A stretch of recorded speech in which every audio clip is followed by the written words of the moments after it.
Hello, thank you for joining me in this week's podcast. I hope you're going to enjoy the training material contained within.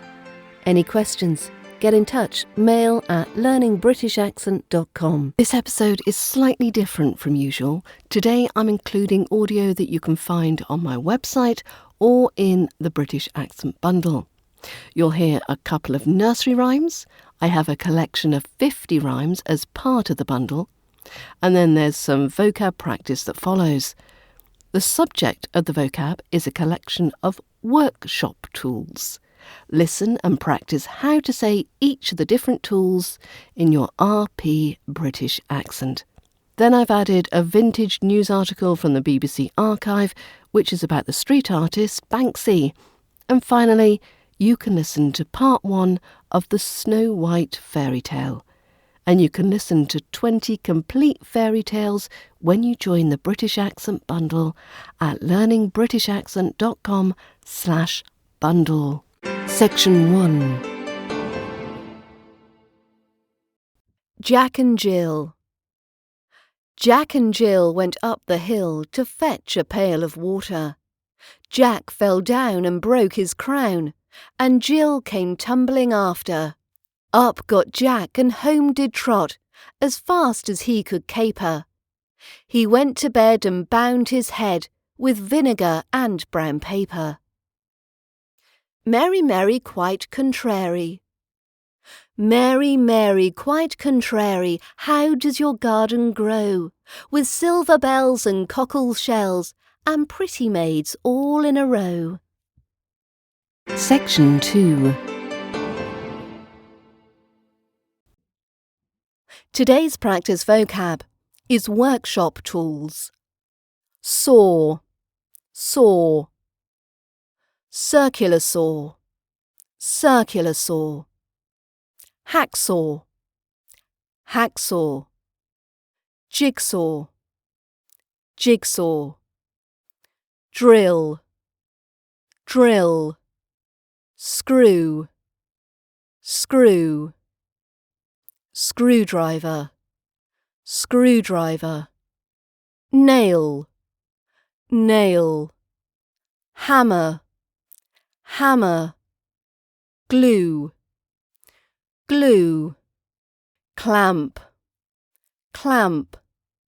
Measuring tape, measuring tape.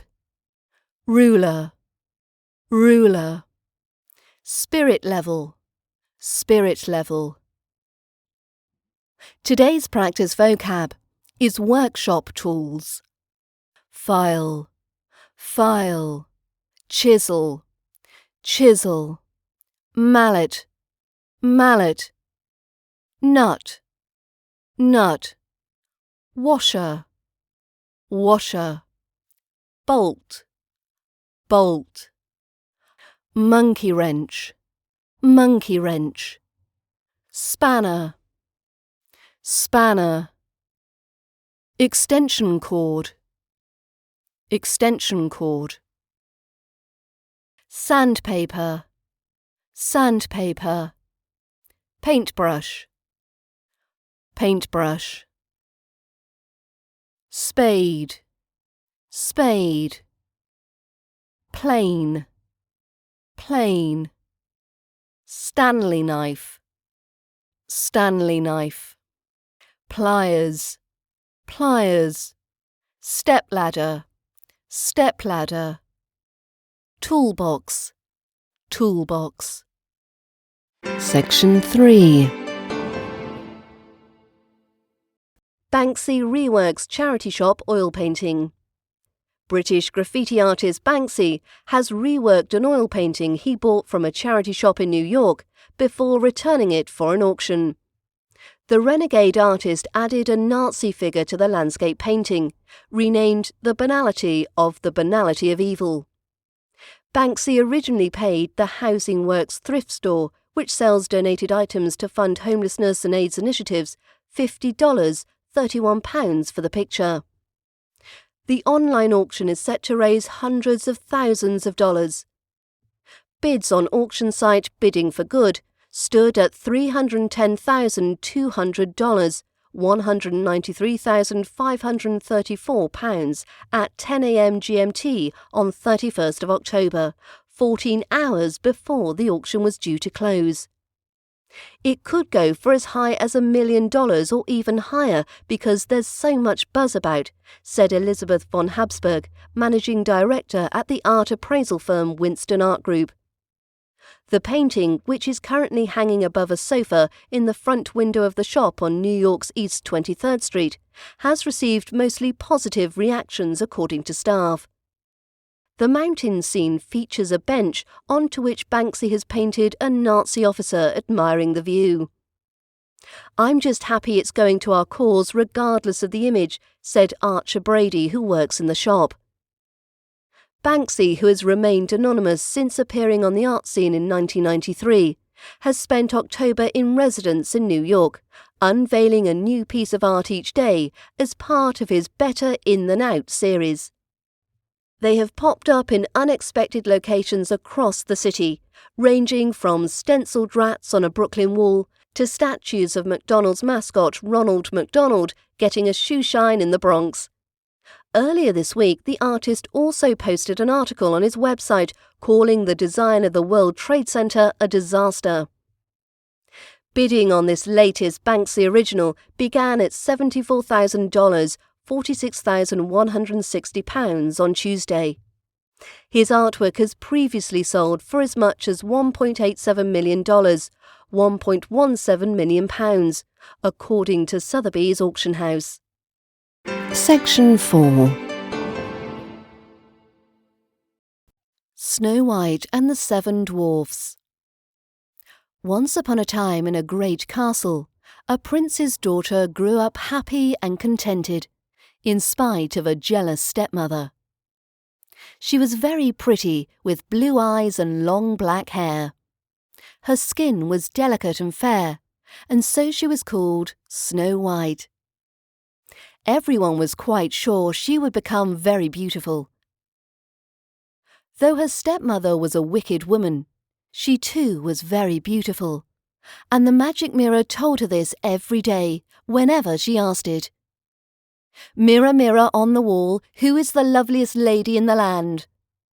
The reply was always, "You are, your majesty," until the dreadful day when she heard it say, "Snow White is the loveliest in the land."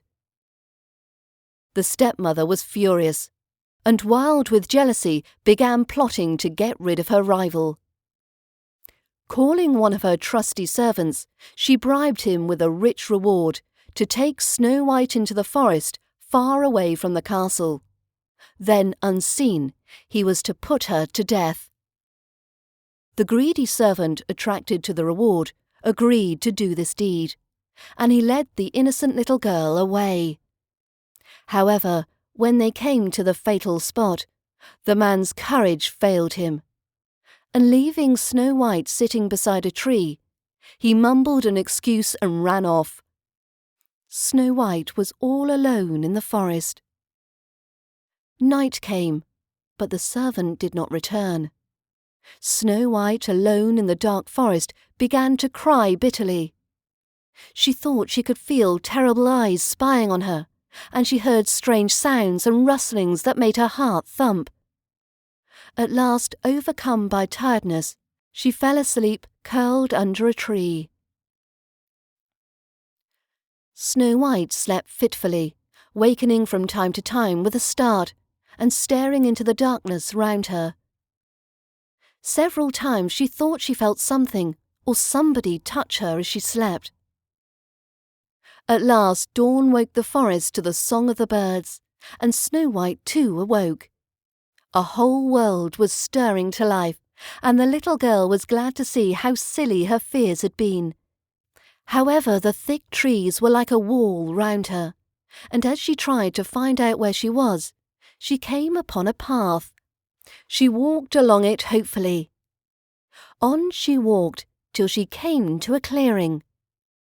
There stood a strange cottage, with a tiny door, tiny windows, and a tiny chimney pot. Everything about the cottage was much tinier than it ought to be. Thanks for listening, and a big thank you to all of you who support the podcast by joining the British Accent Bundle or by making a donation through the links in the show notes. Every donation makes this podcast possible. If you're on your summer holidays now, why not use some of your downtime to practice and improve your speaking voice? Get help with the British Accent Bundle at learningbritishaccent.com/bundle.